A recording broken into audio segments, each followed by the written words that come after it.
For God so loved the world, come on, that He gave His only Son, and whosoever. 오늘 본문 마지막 9절 23절을 보면 모세가 하나님께 이렇게 아뢰입니다. 내가 바로에게 들어가서 주의 이름으로 말한 후로부터 그가 이 백성을 더 학대하며 주께서도 주의 백성을 구원하지 아니하시나이다 라고 고백해요. 근데 이 구절을 분석해 보면 내가 바로에게 들어가서 이렇게 먼저 운을 뗐습니다. 내가 바로에게 들어가는 것은 모세가 바로에게 들어갈 때 어떤 심정이었을까를 생각해 보게 해요. 모세는 계속해서 저는 말을 잘 못하는 자입니다. 다른 사람을 보내십시오. 했던 사람이에요.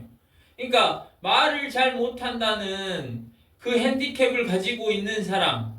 그래서 그것이 떨리는 거예요. 근데 그러한 사람이 하나님의 약속의 말씀을 듣고 바로에게 들어갈 때 물론 당당하게 하나님이 이렇게 나에게 약속하셨으니까 바로 너는 이제 당장 바로 내려와 이럴 수도 있겠지만 그 성품상 내가 바로에게 들어가는 것은 쉽지 않은 일이었을 겁니다. 떨리는 일이었을 겁니다. 바로 왕에게 서서 내가 입을 떼기 전까지, 그래서 술술술 나오기 전까지는 내가 또 말을 할 수 있을까? 내가 말할 때 비웃진 않을까? 나에게 이렇게 질문하면 나는 뭐라고 하지? 그 전까지는 알지 못하는 거예요. 답답한 거예요. 말할 걸 생각하고 하더라도 어떻게 말해야 될지 답답한 마음을 가지고 떨리는 마음을 가지고 그러면 바로 왕에게 들어가는 게 쉬웠겠습니까? 어려웠겠죠. 그러니까 이 말은 무엇이냐면 내가 바로 왕에게 들어가서 이 말은 내가 최선의 노력을 다했다는 거예요. 하나님의 약속을 주셨고 그래서 나를 보내시길래 제가 사실 그걸 잘 할 수 없는 사람이지만 바로 왕에게 들어가는 일을 최선의 노력을 다해서 한 겁니다 라고 말하는 거예요. 감히 왕에게 들어가는 것 자체가 어려운 일이지만 저는 노력을 했습니다 이 말이에요. 그리고 주의 이름으로 말한 후에 이 말도 바로 왕이 뭐라고 그랬습니까? 여호와가 누군지도 나는 들어본 적도 없고 누군지 알지도 못하는데 근데 나는 지금 그 들어본 적도 없는 여호와의 이름으로 이 바로 왕을 설득하고 있는 거예요.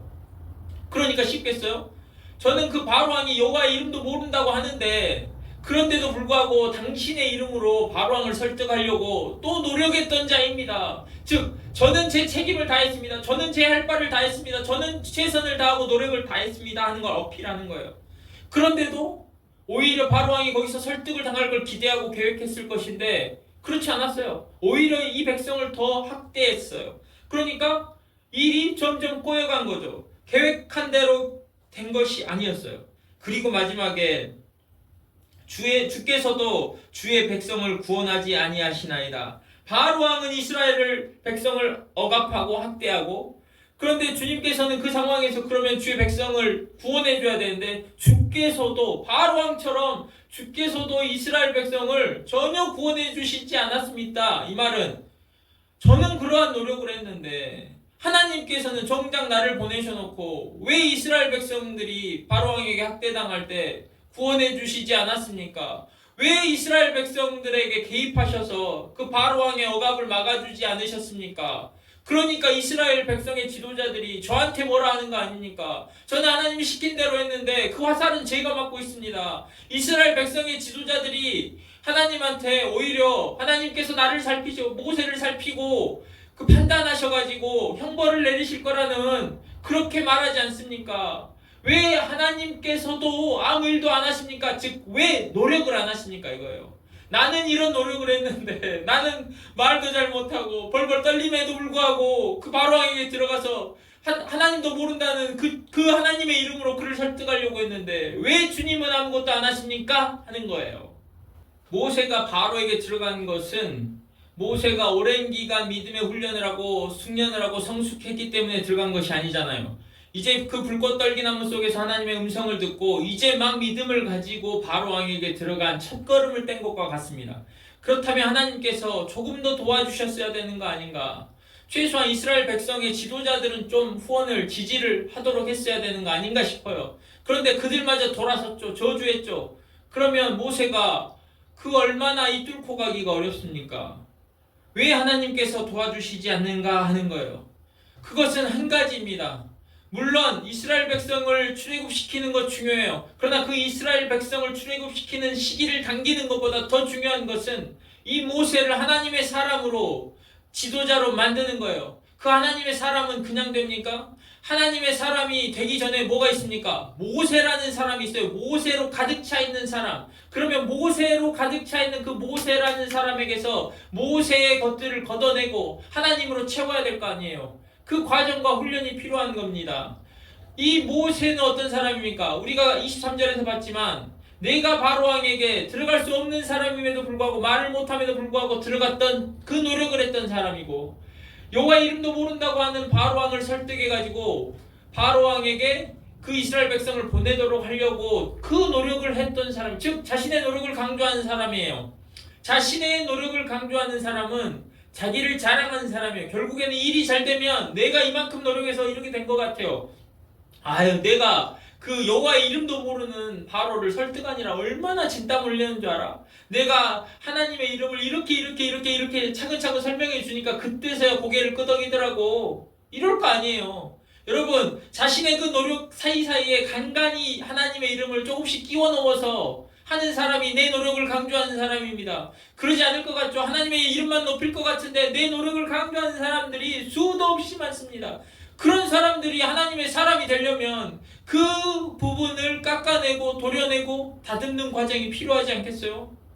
그랬던 겁니다. 여러분, 요나를 잘 아시죠? 요나는 어떤 사람입니까? 니느웨로 가라고 했는데 니느웨에 가기 싫다. 왜? 니느웨는 구원받을 만한 자격이 없는 사람들이다 라고 생각했던 거예요. 즉 자기의가 강했던 사람이에요. 이 자기의가 강한 사람은 이 니느웨를 구원하는 것에 있어서 니느웨를 비판하고 판단하고 비난하기는 잘할지 모르나 자기 자신이 주체가 되어서 판단하니까 마찬가지로 그 자신을 드러내야 돼. 자신의 의를 드러내고 하나님의 의로 덮어 씌워야 될 거 아닙니까? 하나님의 의가 중심이 되어야 될 거 아닙니까? 그러려면 과정이 필요했던 거예요. 여러분, 큰 물고기가 나타나는데 그 큰 물고기가 니느웨를 구원하는 데 필요했습니까? 아니죠. 이 요나라는 인물을 하나님의 사람이 되게 하는데 필요했던 것이 큰 물고기예요. 거기서 깨닫잖아요. 여러분, 하나님의 말씀을 들어요. 그러면 늘 불안한 사람, 늘 불안으로 가득 차 있는 사람, 그런 사람들은 그 말씀을 통해서 불안이 조금씩 사라지고 믿음과 평안이 자리 잡아야 되는 겁니다. 불평하고 원망하는 사람이라면 그 불평과 원망하는 것을 다루심을 받아야 돼요. 오히려 그 불평과 불만의 요소들이 감사의 요소로 바뀌는 과정을 겪고 하면서 하나님의 사람이 되는 거잖아요. 만약에 모세가 바로에게 들어가서 주의 이름을 말한 후에 이 이스라엘 백성에 대한 학대가 줄게 되고 이스라엘 백성을 광야로 가는 것을 바로 왕이 허락해주고, 그러면 그 과정에서 이스라엘 백성의 지도자들과 백성들이 모세를 연호하겠죠. 모세가 바로 왕을 만나고 나더니 애굽이 우리를 대하는 게 대우가 달라졌어. 우리를 보내준대. 그러게 되면 이 모세의 노력이 진가를 발휘하는 거잖아요. 그러면 모세가 이스라엘 백성에게서 어떤 차지가 되겠습니까? 어떤 위치에 서게 되겠습니까? 훌륭한 지도자, 절대적인 위치를 차지하게 되겠죠. 심지어 바로왕이 모세랑 이야기하고 나서 바로왕이 감격과 감동을 해버렸어요. 그래가지고 하나님을 경외하는 사람이 되고 이스라엘 백성 얼른 가서 하나님을 예배하시오 했다면 출애굽이 훨씬 쉬울지 않겠습니까? 그럼에도 불구하고 이 과정이 이렇게 펼쳐졌다면 모세가 과연 여호와께 돌아와서 아뢰는 사람이 됐을까요? 저는 아니라고 봐요. 그렇지 않아요. 여러분, 조금만 일이 풀리면 어느 순간 내 노력이 귀한 것이 되고 내가 그 교만의 자리에 딱 앉게 되더라고요. 내가 그 교만의 자리에 앉아서 하나님을 찾아요? 왜? 지금 일이 잘 되고 있는데. 우리가 머릿속으로는 다 합니다. 하나님을 찾아야 되고 잘될 때도 하나님을 찬양해야 되고 잘 알아요. 그러나 실제 그 자리에 가보면 우리가 금세 하나님의 그 은혜와 하나님의 그 전능하심과 하나님의 처음부터 끝까지 되시는 그분이 하신 것들은 작아지고 기억이 희미해지고 어느덧 내가 그때 참 어려운 상황이었는데 그때 내가 이 믿음을 가지고 했지 하면서 내가 그 교만의 자리에 앉게 돼요. 그러면 여호와께 돌아와서 아뢰겠습니까? 그렇지 않죠? 특히나 주변 사람들이 박수를 쳐주는데 지켜 세워주는 소리를 하는데요. 여호와께 돌아와서 앉겠어요? I'm yours forever. Oh, Jesus Christ.